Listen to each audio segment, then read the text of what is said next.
The best part of a baseball game is before the first pitch. Everything happens before the game.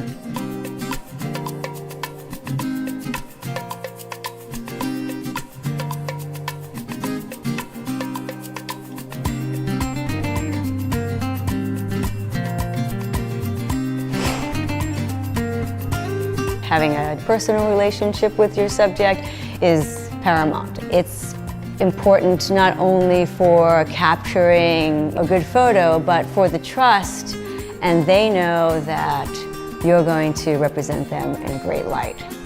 I mean, I'll use an example of just recently. I was photographing Yuli on the Astros, and he has the pineapple haircut, and I think the pineapple haircut is great. And I know he sees me like shooting him, and he's cool with it. I followed him into the dugout, and I said, "You have the best hair in baseball." And the guys started laughing. It was Correa and Bregman and Gonzalez, and they all were laughing. And he said, "Tell them again, tell them what you said." And I said, "He has the best hair in baseball, hands down." He was just having fun, and he knew, and he loved it, and I loved it, and they loved it, and then they wanted in. My draw to photography started in high school as a hobby. My high school offered a photography class. I grew up in New York City, and they had a dark room as part of the class. Just watching photos come alive was really exciting for me. I was coaching my son's Little League team in Healdsburg, California, and really I wasn't much of a baseball coach. I started photographing his games and photographing his team, but the more I photographed baseball, the more I knew I was loving it, and I took some all-star photos, Little League all-star photos, and sent them into the local newspaper, and they hired me to start shooting high school sports. Then Michael Zagaris, the 49ers photographer and the Oakland A's photographer, was kind enough to bring me to my first Oakland A's game as his assistant.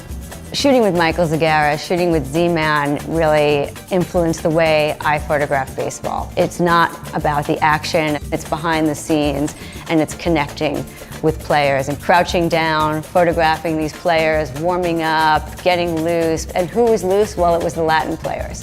I could see right away how special it was when these band of brothers, whether they're Dominican players or Puerto Rican players, how much fun and passion they have for the game. Dominican was probably the first that stood out to me. It was very obvious to me that I needed to go there. I wanted to know why this culture, why the celebration. I would have been a different photographer today had it not been for that experience.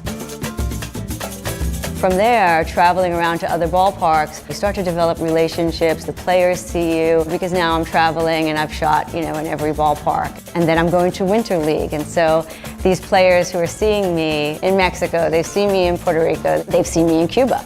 What is she doing in the Dominican Republic? There she is again. They don't know my name, but there's the blonde lady.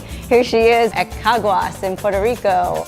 And then spring training comes, and there I am again, and we connect. So it gives you credit, and then eventually they know you're doing a good job and representing them in a good light.